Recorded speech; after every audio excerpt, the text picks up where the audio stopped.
आपके 12th class का पहला कविता, पहला poem sweetest love I do not go, इसके बारे में जानते हैं। इस कविता को sweetest love I do not go को जॉन डन साहब लिखे हैं। कौन लिखे हैं? John Donne. कवि का नाम है जॉन डन, कविता का नाम है sweetest love I do not go. तो हम जानते हैं नैका जमाना में पहले कन्या को, अपनी पत्नी को लोग कहते थे, अपने बेटा बेटी के नाम से सूचित करते थे, प्रथम संतान के नाम से सूचित करते थे, कहते थे फलाना के माई, ठीक है, सूरज की माँ, मोहन की माँ, रानी की माँ, ऐसे सूचित करते थे। आज जमाना बदल गया है, आज पत्नी को लोग सूचित करते हैं स्वीट हार्ट से, स्वीट लव से, जानू से, मानू से, सोना बाबू से, है ना। ये आज नैका फैशन में, छुपा हुआ बात नहीं है, बात खुलेआम है। हम गए दिल्ली, हमारी दीदी रहती है दिल्ली, हमारी दिल्ली में एसबीआई में ऑफिसर है, बैंक में मैनेजर से भी ऊपर है, अभी पद का नाम क्लियर याद नहीं है। जीजा जी भी बहुत ज्ञानी है, साइंटिफिक रिसर्च डिपार्टमेंट में, होम मिनिस्ट्री में काम करते हैं, ऑफिसर रैंक पे वो भी हैं। तो दिल्ली में गाजियाबाद में वो लोग रहते हैं, तो हमारा जाना हुआ, तो हमने 2-3 दिन वाच किया कि किसका क्या नाम है। दीदी कहती है लड्डू, और कहते हैं पेड़ा, हम कंफ्यूज, लड्डू किसका नाम, पेड़ा किसका नाम। तो फिर बाद में 2-3 दिन में मुझे अनुभव हुआ कि लड्डू पेड़ा उन दोनों का नाम है, समझे। तो नैका फैशन में फलावा की माँ, चिलावा की माँ बदल गया है, जानू, मोना, सोना, लड्डू, बाबू सब हो गया है, ठीक ना। तो उसी के दरमियान में अभी कवि महोदय कहते sweetest love I do not go, अपनी प्रियतमा का नाम रखे कवि महोदय स्वीटेस्ट लव, मेरी प्रियतमा। स्वीटेस्ट लव का मतलब होता है प्रियतमा, जिसे खूब प्यार करते हैं, सबसे ज्यादा प्यार करते हैं, उसको कहते हैं आई डू नॉट गो। आई माने मैं, डू नॉट गो नहीं जाता हूं। अपनी प्रियतमा उसको कहते हैं कि तुम चिंता मत करो, मैं नहीं जाता हूं। यह कविता का टाइटल है जिसको मैंने क्लियर किया। इसको जॉन डन लिखे हैं। चलिए जॉन डन के बारे में जानते हैं।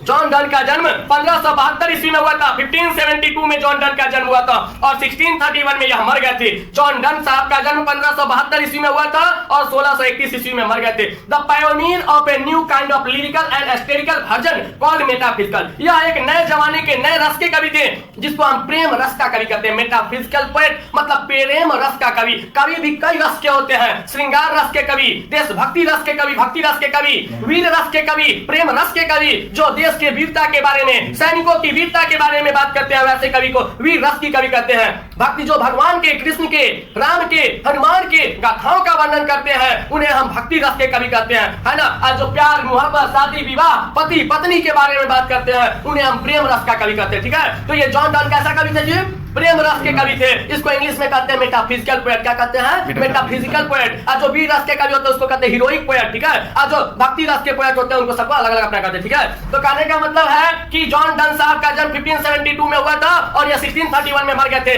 यह मेटाफिजिकल पोएट थे, मतलब प्रेम रस के कवि थे, प्रेम की बातों को रखते थे, प्यार मोहब्बत की बातों को रखते थे।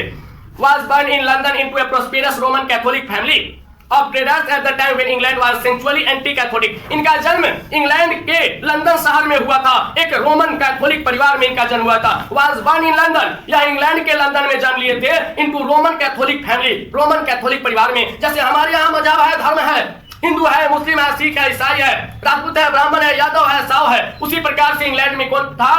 Roman Catholic family. यह अलग धर्म है ना। उसी धर्म में, कैथोलिक परिवार में इनका जन्म हुआ था इंग्लैंड के लंदन शहर में। When England was sensually anti-Catholic, जब इनका जन्म हुआ था उस समय इंग्लैंड में कैथोलिक धर्म के खिलाफ में युद्ध चल रहा था। कैथोलिक धर्म के लोग को मार के देश से निकाला जा रहा था।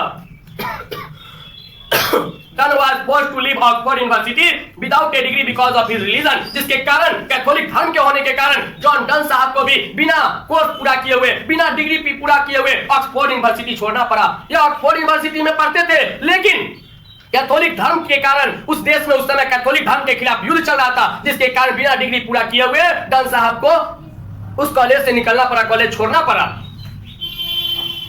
He studied law, उसके बाद उन्होंने कानून की पढ़ाई की। Read theology, theology में धर्मशास्त्र की पढ़ाई की। He also participated in 2 naval expeditions and began escapely to a powerful novel। उसके बाद उन्होंने बहुत सारी रचनाएं की, उन्होंने उपन्यास की भी रचना की। A job he lost, उनका नौकरी छूटा। A job, एक नौकरी, he lost, उनका छूटा। When, जब he was briefly sent to prison, वो जेल चले गए, नौकरी छूट गया। अब जेल कहा गया for secretly marrying, शादी करने के लिए, सेक्रेटली गुप्त रूप से छिप करके के हिज पार्टनर्स नाइट, अपन दोस्त के भतीजी के भगा करके, छुपा करके ब्याह करने के जुर्म में जेल जाना पड़ा। जेल गए तो नौकरी छूट गया, है ना। क्या किए नहीं डन साहब, बड़ा घोर अपराध कर दिए। अपन दोस्त के भतीजी के भगा के ब्याह कर लिए, अधरा के पुलिस धो लिया, जेल चले गए, नौकरी छूट गया, है ना। इन 1615 एट द एज ऑफ 42, उसके बाद 1615 ईस्वी में 42 वर्ष की आयु में done accepted ordination in the Anglican church. Done साहब ने 42 वर्ष की आयु में 1615 में 1615 ईस्वी में अमेरिका के एक चर्च में पादरी के रूप में काम करना शुरू किया। सुन became one of the greatest preacher of his time, और अपने जमाने के महान पादरी बन गए। तो चर्च में जो पुजारी होते हैं उसको पादरी कहते हैं, हिंदू धर्म के अनुसार मंदिर में जो रहते हैं उसको बाबा पंडित जी कहते हैं, है ना। और मुस्लिम धर्म के अनुसार जो मस्जिद में रहते हैं उसको उनको मौलाना कहते हैं ना। उसी प्रकार चर्च में जो पुजारी रहते हैं उनको क्या कहते हैं? पादरी कहते हैं, ठीक है। इंग्लिश में प्रीचर कहते हैं, क्या कहते हैं? प्रीचर कहते हैं। तब 42 साल की आयु में सब गलत काम कर उड़ के छोड़ दिए बेचारे। वो एक एंग्लिकन चर्च था अमेरिका में, वहां पे क्या बन गए? इंग्लैंड के एक एंग्लिकन चर्च के पादरी बन गए। अपन जमाना के सबसे महान पादरी बन गए, कहा कि पढ़ा लिखा तो थे ही। Done broke completely with the Patracharam tradition, introducing an intellectual and colloquial tone. His love poems use the latest discoveries of science and geography to hammer home of a point and combine passion with verbal and intellectual teasing. हाँ, उसके बाद में इन्होंने अपना एक प्रकाशक निकाला, पत्राचारण प्रकाशन, जिसके माध्यम से अपनी प्रेम की बातों को, अपनी कविताओं को, अपनी रचनाओं को हम तक पहुंचाया और हमें विज्ञान से जुड़ाव, प्यार से जुड़ाव, विज्ञान में प्यार के महत्व को दर्शाया इन्होंने। Donne is well known for his songs of sonnet, इनके द्वारा लिखी गई महत्वपूर्ण रचनाएं हैं songs and sonnets, satires and elegies, sermons, ये सब इनके द्वारा लिखी गई महत्वपूर्ण रचनाएं हैं। जेन्युइन पोएटिक फीलिंग, इनके अंदर वास्तविक कवि का गुण था। हार्स मेटर्स, बातों को रखने की शैली थी। एस्टर एंड मिस्टिकल इमेज, बातों को चित्रित करने का परिपक्वता था। ऑल हिज पोएटिक क्रिएशंस, इनके सभी तरह के कविताओं के रचनाओं में एक खास गुण दिखता था। तो अभी मैंने sweetest love I do not go, मेरी प्रियतमा मैं नहीं जा रहा हूं, इसको लिखे जॉन डन साहब। जॉन डन साहब के बारे में मैंने मैंने कि जॉन डन साहब का जन्म 1572 में हुआ था, 1572 में हुआ था। एग्जाम में क्वेश्चन आ गया, आ जाएगा। डन साहब का जन्म कब हुआ था? व्हेन वाज डन बर्न, ठीक है। ऑप्शन रहेगा 4 को, 1572 आपको मार देना, ठीक ना। तो डन साहब का जन्म 1572 में हुआ था और 1631 ईस्वी में मर गए थे। इनका जन्म क्या हुआ था? इंग्लैंड के लंदन शहर में। किस परिवार में हुआ था? किस धर्म में हुआ था? तो कैथोलिक परिवार में, ठीक है। जब ये जन्म लिए थे उस समय इनके देश में कैथोलिक धर्म के खिलाफ युद्ध चल रहा था, जिसके कारण ये ऑक्सफोर्ड यूनिवर्सिटी में पढ़ते थे। बीचे में बिना कोर्स पूरा हुए इनको कॉलेज छोड़ना पड़ा। उसके बाद ये धर्मशास्त्र का पढ़ाई किए, कानून का पढ़ाई किए, ठीक है। फिर दोस्त के भतीजे से छुप छुपा के भाग भगा के शादी करने के कारण नौकरी छूट गया बेचारे का, है ना। जेल चले गए। उसके बाद 42 वर्ष की आयु में 1615 ईस्वी में 1615 में यह एक इंग्लैंड के ही एंग्लिकन चर्च में प्रीचर बने, पादरी बने और पढ़े लिखे होने के कारण अपने जमाने के एक महान पादरी के रूप में चर्चित हुए। उसके बाद इन्होंने पत्राचारम प्रकाशक का शुभारंभ किया और अपनी बातों को हम तक पहुंचाया। तरह तरह की रचनाएं की, तरह तरह की बातें रखी। इनकी कविताओं में वास्तविकता की झांकी मिलती है, प्यार मोहब्बत की झांकी मिलती है, वास्तविक चित्रण मिलता है। इसी के कारण इनको मेटाफिजिकल पोएट भी कहा जाता है, प्रेम रस का कवि भी कहा जाता है। इनके द्वारा लिखी गई बहुत सारी महत्वपूर्ण रचनाएं हैं, जिसमें कुछ का नाम है sons and sonnets, satires and the इलिज और सरमोन्स। ये सब इनके द्वारा लिखी गई महत्वपूर्ण रचनाएं हैं। अब चलिए कविता में आते हैं। अभी कवि के बारे में हम लोग जान गए ना, डन साहब के बारे में पूरा इतिहास जान गया ना, कितना अच्छा कलन, कितना बुरा कलन, का सही है का गलत है, जन्म से लेकर मृत्यु तक जान गए ना। अब चलिए कविता में आते हैं। Sweetest love I do not go, sweetest love, जैसे आप लोग कहते हैं फोन पर स्वीट हार्ट कहते हैं ना, जानू सोना बाबू कहते हैं कि ना कहते हैं? ना कहते तो बढ़िया है। लेकिन कवि महोदय कहते हैं, डॉक्टर साहब कहते हैं, स्वीटेस्ट लव मेरी प्रियतमा आई डू नॉट गो, मैं नहीं जाता हूँ। फॉर वियरीनेस ऑफ दी, इस कारण से, nor in the hope of the world can so, nor माने ना ही, इन द होप, होप माने आशा करता हूँ, वर्ल्ड कैन सो, यह संसार मुझे देगा, ए फीटर लव फॉर मी, आपसे ज्यादा प्यार देगा। बट सिंस, लेकिन इसलिए, दैट की आई, मैं मस्ट डाई एट लास्ट, एक दिन मर जाना है। This best to use myself in jest, तो काहे न अपना प्रयोग, समय का प्रयोग अच्छे जगह पे करें।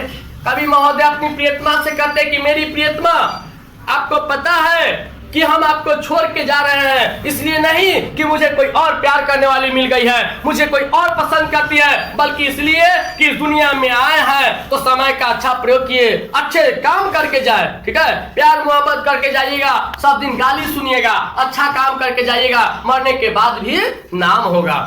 अब देखिए, आप लोग जब कविता पढ़ेंगे तो कंफ्यूज मत होइएगा, यह कवि हमारे भारत के नहीं है, यह इंग्लैंड के हैं। इंग्लैंड का इंग्लिश अलग है, गो का स्पेलिंग GOE मिलेगा, द का स्पेलिंग THEE मिलेगा। उसके बाद में बहुत सारा बदलाव मिलेगा। जैसे देखिए सन को SUNNE लिखेंगे, ठीक है। डाई को DIE होता है, DYE लिखा हुआ है। दिस THIS होता है, TIS लिखा हुआ है। बहुत सारे ऐसे हैज को हैथ लिखा हुआ है। तो आप भैया प्लीज घबराइयो नहीं। बिलीव को BELLE भी आपको लगेगा सारा वर्ड गलती लिखा हुआ है। काजी ही को HEE लिखा हुआ है। नहीं, यह इंडियन इंग्लिश नहीं है, यह इंग्लैंड के राइटर है, यह इंग्लैंड इंग्लिश है, यह ब्रिटिश इंग्लिश है। इसमें कुछ शब्द का बदलाव होगा, आपको कंफ्यूज नहीं होना है, समझ गए। तो चलिए आगे बढ़ते हैं। फिर से हम लोग कवि महोदय पहला स्टैंजा में कहते हैं अपनी प्रियतमा से कि मेरी प्रियतमा, मैं इसलिए नहीं जा रहा हूं कि कोई और मुझे प्यार करने वाली मिल गई है, बल्कि इसलिए जा रहा हूं कि हमें पता है we must die at last, एक दिन हम सभी को मर जाना है। दिस बेस्ट, तो यह अच्छा होगा टू यूज, कि प्रयोग करे माई सेल्फ, अपने आप का इंटरेस्ट अच्छे कार्यों में। अपनी प्रियतमा के कहते हैं सुनो, मैं इसलिए नहीं जा रहा हूं कि कोई और प्यार करने वाली मिल गई है, मैं इसलिए जाना चाहता हूं कि आपको भी पता है कि हम सभी को एक दिन मर जाना है, अमर होकर के कोई नहीं आए हैं, तो क्यों ना अपने इस समय का प्रयोग अच्छे कार्यों में किया जाए, अच्छे क्षेत्रों में किया जाए। हाँ, दूसरा यस्टरडे मतलब यस्टरडे नाइट, कल रात को द सन वेंट हेंस, सूरज डूब गया था, एंड येट हियर टुडे, और आज फिर निकल गया है। सूरज का क्या काम है भैया? पूरब में सुबह सुबह निकल जाना और शाम के पश्चिम में डूब जाना, फिर सुबह में पूरब में निकलना, फिर पश्चिम में डूबना, इसका यही काम है ना।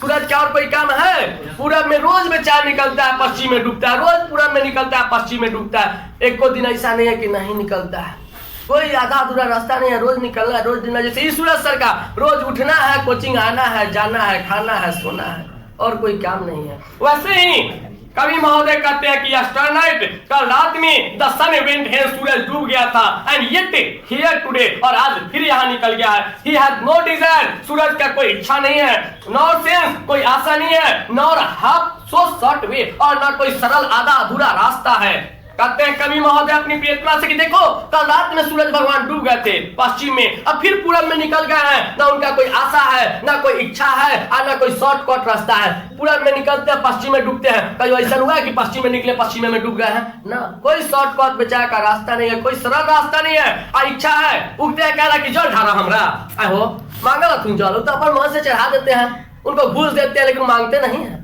बहुत ईमानदार व्यक्ति है। तो वही बात है, सूर्य भगवान का ना कोई आशा है, ना कोई इच्छा है, ना कोई आधा अधूरा शॉर्टकट रास्ता है। उनका काम है रोज पूरब में निकलना, पश्चिम में डूबना।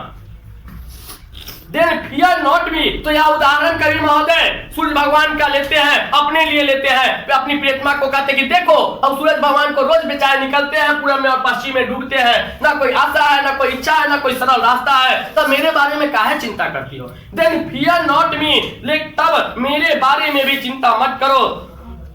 बट बिलीव, लेकिन विश्वास करो दैट की I shall make a speedier journey since I take, कि मैं सूर्य भगवान से भी ज्यादा अच्छा यात्रा करूंगा। More wings and suffer then he, उनसे भी ज्यादा मेरा नाम होगा, सम्मान होगा, मान होगा। कहते हैं अपनी प्रियतमा को समझाते हैं, मेरी प्रियतमा देखो सूरज भगवान को बेचारे रोज पूरब में उगते हैं, पश्चिम में डूबते हैं, ना कोई आधा अधूरा रास्ता है, ना कोई सरल रास्ता है, ना कोई इच्छा है, ना कोई आशा है, तो तुम मेरे बारे में काहे सोचती हो? विश्वास रखो, हम सूरज भगवान से भी अच्छा यात्रा करेंगे, मेरा भी नाम होगा, मान होगा, सम्मान होगा, उनसे भी ज्यादा मेरा पहचान होगा। अब अगला 20 नंबर, oh how feeble is man's power, oh हे भगवान, हाउ कितना फीबल कमजोर हो गया है, मैंस पावर, आज मनुष्य का शक्ति कितना कमजोर हो गया है, बहुत कमजोर हो गया है। अभी यहाँ से निकल रहा, रास्ता में टपक जाएगा, कोई निश्चित नहीं है, अपने हाथ में है, शक्ति एकदम शक्तिहीन हो गया है। चाह के भी तू 1 मिनट जोड़ ना सकला, भगवान भी उससे बुलावा आ गल, तो तू कितनो कोशिश कर ला, पैक हो जा शीशा में, तो यो न रुकबो। एक्सपेरिमेंट हुआ, वैज्ञानिक लोग शीशा में बंद कर दिया, चारों तरफ से ऑक्सीजन भेज दिया, तो यो ब्लास्ट करके चल गया। चलन के बेरिया कोई ना रोक तो, ठीक है। तो वही कहते हैं कवि महोदय, oh how feeble is man's power, आज मनुष्य का शक्ति कितना कमजोर हो गया। शुभम जी कमजोर हो गया है ना। That if good fortune fall, अगर भाग्य रूठ जाए, cannot added an hour, उसमें 1 घंटा भी जोड़ नहीं सकते हैं। तो भाग्य खराब हो जाए, भाग्य रूठ जाए, यहाँ से निकलवा तनका सा ईटा में ठेस लागी, गिर जाओ, मुंह फूट जाए, मुंह में खून फेंक दे, हमने देखा है। सही कर, भाग खराब है, लोग पैदल किनारे से जा रहा है वो व्यक्ति बेचारा, और उसके पास पर पैदल किनारे से जा रहा है, ट्रक का पहिया खुल के गिर गया, मर गया बेचारा, उसका क्या गलती है? तो ये कहते हैं कवि महोदय, सही कहते हैं। आज हमने इतना विकसित अपने आप को कर लिया है, मेरा विकास इतना हो गया है कि उसका घातक हम खुद हो गए हैं। आज हम इतना कमजोर हो गए हैं कि कब कौन मर जाएगा कोई कह नहीं सकता है। हम अभी पढ़ाते पढ़ाते चल जाएंगे, निश्चित नहीं है। तो आज मनुष्य का शक्ति इतना कमजोर हो गया है कि उसमें आपका भाग्य खराब हो जाए तो एक सेकेंड भी जोड़ नहीं सकते हैं। Nor a lost hour recall, और न बीता हुआ वक्त वापस आता है। कल हम भोज में खूब 12-14 को मिठाई खींच लिया, उतने रील के पैक करा, फिर अभी 10-20 को मिठाई खियावा, वापस होगा? बीता हुआ वक्त वापस नहीं आ सकता है। बट कम बैड चांस, लेकिन बुरे वक्त बार बार आते हैं। आज भाग्य खराब हो गया है, अच्छा वक्त कम आएगा, लेकिन बुरा वक्त अजीत जी बार बार आएगा। 5-5 मिनट पर तो कभी साइकिल खराब हो तो कभी अपन शरीर खराब हो तो कभी मास्टर साहब खराब कर दे, तू महीना में 2 बार पैसा ला ठोक दे तू, है ना? कभी कॉपी खत्म हो जाए, कभी मोबाइल के रिचार्ज खत्म। कहते हैं कि आज मनुष्य का शक्ति बहुत ही कमजोर हो गया है, बुरा वक्त बार बार आ रहा है, अच्छा वक्त बहुत कम आ रहा है, बीता हुआ वक्त वापस नहीं आ रहा है, कब कौन टपक जाएगा कहां नहीं जा रहा है। लेकिन हमें घबराना भी नहीं है, इस बुरे वक्त का डटकर सामना करना है, मजबूती से सामना करना है, और इस बुरे वक्त को चीर फाड़ के बाहर निकल जाना है। अपने शिक्षा, अपने कला, अपने दम के बदौलत इसको फाड़ करके आगे निकल जाना है, घबराना नहीं है। आइए, बुरा वक्त में कुछ लोग टेंशन लेके ब्रेन हैमरेज करके मर जाता है, इसलिए बुरा वक्त आएगा, ऐसा नहीं है। हर लोग के जीवन में सुख और दुख है, ऐसा कोई नहीं है, चाहे अंबानी हो चाहे अडानी, सबके थोड़ा सा दुख और सुख है। किसी का सुख ज्यादा है और किसी का दुख ज्यादा है, किसी का बैलेंस है, 2 दिन के खुशी 2 दिन के गम, है ना? लेकिन इसमें घबराना नहीं है, अपनी शक्ति से इसे लड़ना है, इसको चीर के निकल जाना है, और वही सफल होता है जो असफलताओं से नहीं डरता है। जब तक आप असफलता से डरते रहेंगे तब तक आप सफल नहीं होंगे। असफलता क्या है? सफलता है। वो कहता है कि आओ हमसे लड़ो, और को हटा दो, असफलता को लेके चले जाओ, यही तो है असफलता। यह कहता है आपसे कि आओ हमसे लड़ो, हमारे ऊपरी हिस्सा को काट के हटा दो, हमको लेके चले जाओ। तो जब तक आप असफलता से भेंट नहीं कीजिएगा आप सफल नहीं होइएगा। इसलिए असफलताओं से घबराना नहीं है, दुखों से घबराना नहीं है, बुरे परिस्थितियों से घबराना नहीं है। यही कवि महोदय कहते हैं कि बुरे वक्त आएंगे, ऐसा नहीं है कि नहीं आएंगे, जरूर आएंगे, लेकिन इसी बुरे वक्त में हमारा पहचान होगा, हम अपने शिक्षा का, हम अपने कला का परिचय देंगे और इस बुरे वक्त से आगे निकल जाएंगे, है ना? चलिए आगे बढ़ते हैं। When those highest not win, अब रील चेंज हो गया, ट्रैक चेंज, ठीक है? क्या हुआ? Track change. अभी पाठ पढ़ा था, बयान हुआ में फिर घुसैता हूं, सुना। When those highest, जब वो साई मतलब होता है सिसकी भरना, क्या होता है? विप माने रोना, साई माने सिसकी भरना, ठीक है? सिसकी भरा जाता है, जानो ना कैसे? रोल कैसे जाता है? बाप रे बाप, मोर गली रे बाप, रोना होगा, आज सिसकी भरा, क्या हुआ? सिसकी भरना हुआ। तो कवि महोदय कहते हैं कंट्रोल इधर रखिए, हमारे समझाने का मेथड अलग होगा, लेकिन हम ऐसा समझाएंगे कि 100% श्योर होगा। अगर कोई बात समझाने के लिए हमें हद से हदतन में जाना होगा तो हम जाएंगे, इंग्लिश से हिंदी में जाना होगा हम जाएंगे, हिंदी से हमारी अपनी प्रादेशिक भाषा भोजपुरी में जाना होगा हम जाएंगे, लेकिन आपको समझाएंगे जरूर। जब तक घुसाम ना तब तक छोड़म ना, दिमाग के अंदर जब तक आपकी हमारी एक एक बातें प्रविष्ट नहीं होंगी तब तक हम आपको नहीं छोड़ेंगे। आपको उस लेवल तक ले जाना है जो लेवल अंतिम है।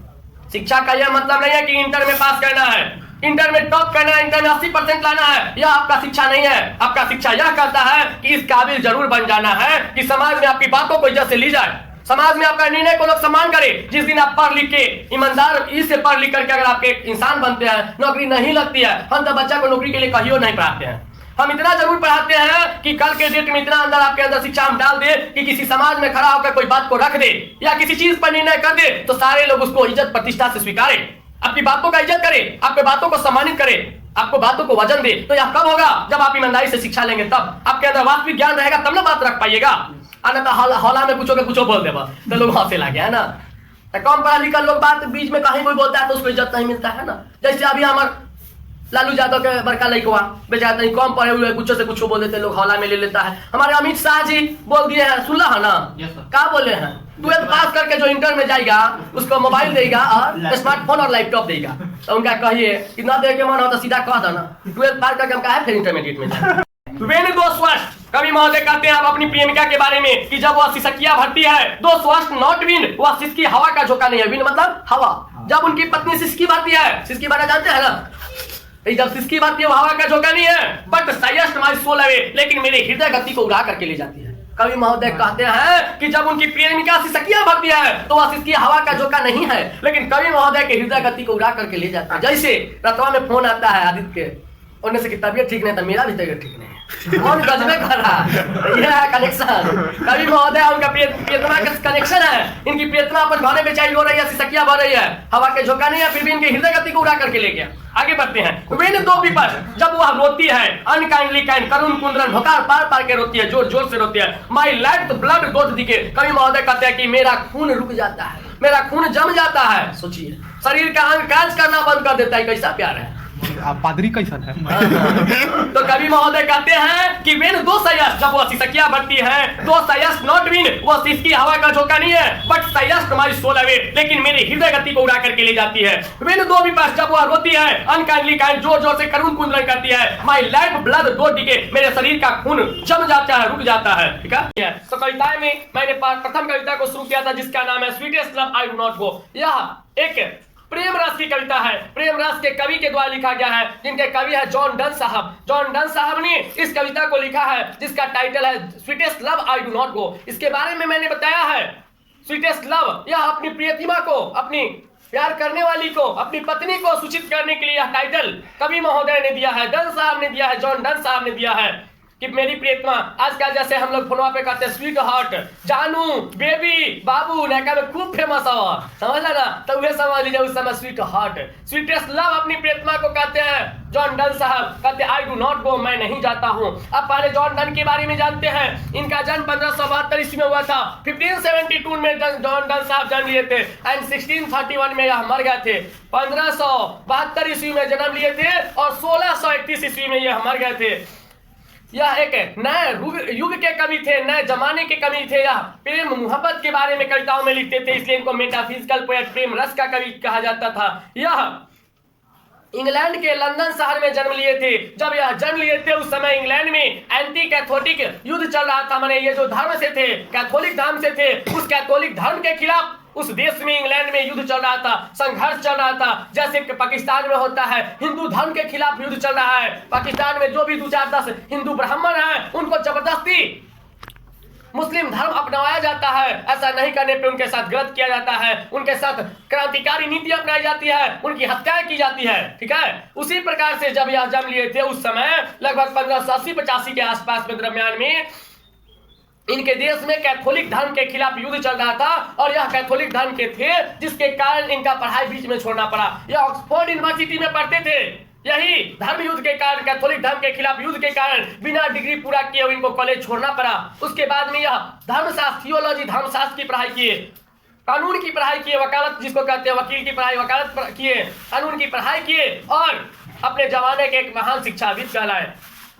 धन्यमान, पुत्रमान, लक्ष्मीमान, सदा कल्याण हो, बच्चा के जय जयकार। महीना नहीं दिए, कर्जा लिए थे, सो दिया।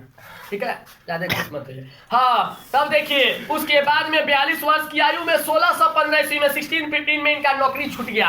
तनी गलत कर दिए बेचारे। प्रेम रस के कवि थे, ज्यादा प्रेम में डूब गए। डूब क्या गए, अपन दोस्त के, पार्टनर के, भतीजिया के भगा के विवाह कर लिए। प्रेम रस के कवि थे, प्रेम में डूब गए। अपन दोस्त के भतीजी को भगा करके शादी कर लिए, जिसके कारण केस हुआ, जेल गए, नौकरी गया छूट, है ना। क्या हुआ, नौकरी छूट गया। उसके बाद में जब जेल से निकले, स्वतंत्र हुए, तो प्रीचर बने, पादरी बने। जैसे हिंदू धर्म के अनुसार मंदिर में पूजा पाठ करने वाले को पंडित जी कहते हैं, मुस्लिम धर्म में मौलाना कहते हैं, उसी तरह से चर्च में पूजा पाठ को सत्यापित करने वाले को प्रीचर, पादरी कहते हैं। पादरी का काम शुरू किए और उस जमाना के एक महान प्रीचर के रूप में इनकी चर्चा होने लगी। इन्होंने बहुत सारी रचनाएं की हैं। इनकी बातों से प्यार, मोहब्बत, सांसारिकता, वास्तविकता का ज्ञान होता है। इनके द्वारा लिखी गई महत्वपूर्ण रचनाओं में songs and sonnets, satire and the elegies और सरमोन्स काफी फेमस है। ठीक है, तो इस कविता के माध्यम से कवि महोदय ने कहा है कि वह अपनी प्रियतमा को छोड़ के जा रहे हैं, इसलिए कि समझा रहे अपनी प्रियतमा को, अपने स्वीट हार्ट को समझा रहे हैं, अपने जानू, बाबू, सोना, बेबू जो कहते हैं उसको समझा रहे हैं, ये मेरी प्रियतमा, मैं तुमको इसलिए नहीं छोड़ के जा रहा हूँ कि मुझे कोई और मिल गई है, बल्कि मैं जानता हूँ कि हम लोग यहाँ आए हैं, एक दिन सबको मर जाना है, अमर होकर कोई नहीं आया है। तो क्यों ना अपने इस जीवन का प्रयोग, अपने इस समय का प्रयोग, हम जानते हैं कि हमको 70 साल जीना है, 60 साल जीना है, 50 साल जीना नहीं जानते हैं, फिर भी एक अनुमान है मेरा। तो इस समय का प्रयोग नशा पानी करने में, गाली गलौज करने में, अपराध करने में, पाप करने में क्यों बिताएंगे? इसी जीवन का बहुमूल्य समय को हम सही कार्यों में बिताएंगे। हम जानते हैं कि हम अमर हती, 10-20 साल करते हैं गुंडागर्दी, 10-20 साल करेंगे पुण्य के काम, 10-20 साल करेंगे बिजनेस, 10-20 साल करेंगे और कोई काम। कब? जब हम जानते हैं कि हमको 500 साल जीना है तो रिलैक्स में जिएंगे। हम अमर हो गया है तो रिलैक्स में जिए हैं। यहाँ जीवन के तो ठीक है ना, अध बद में प्राण निकल जाए थे, अखनी यहाँ आते अखनी नीचे आतंका देर में कहा कुन्हारा घाट है ना।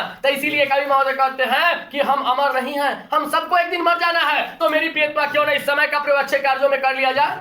मरने से पहले हम अच्छा काम करना चाहते हैं, इसके लिए वह सूर्य भगवान का उदाहरण लेते हैं। वो अपनी प्रियतमा को कहते हैं कि देखो सूरज भगवान के देखो, रोज पूरब में निकलना है, पश्चिम में डूबना है।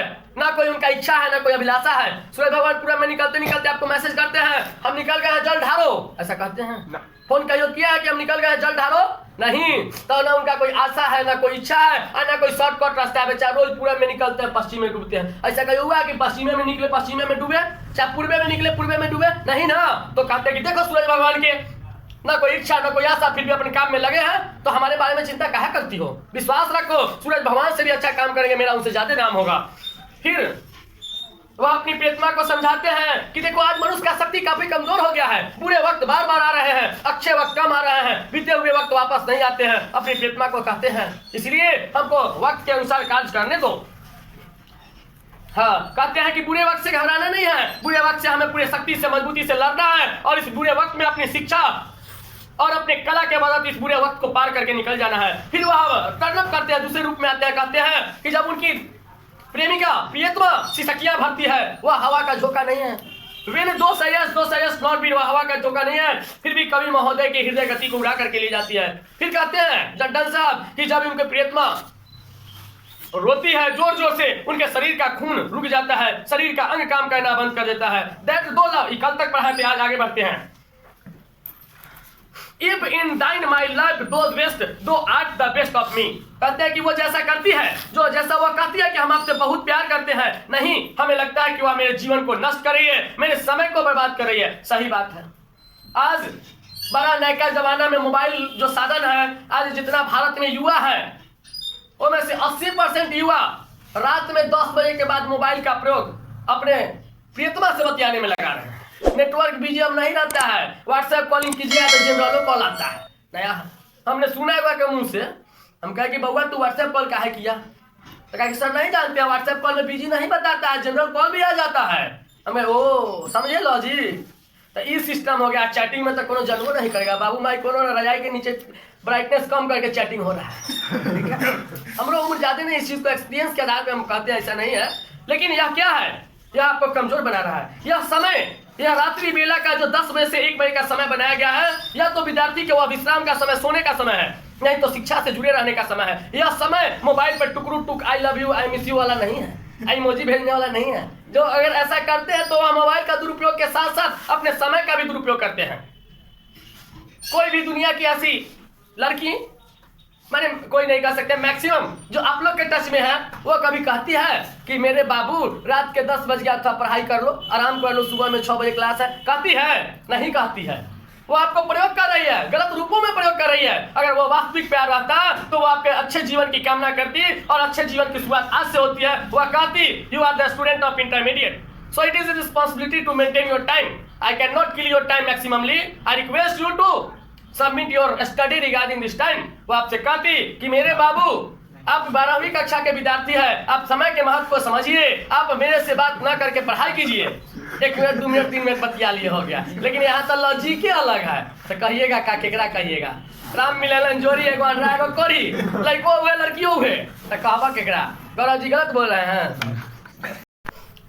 Destiny may pick their part and me the fearful feeling, but think that we are but turn aside us।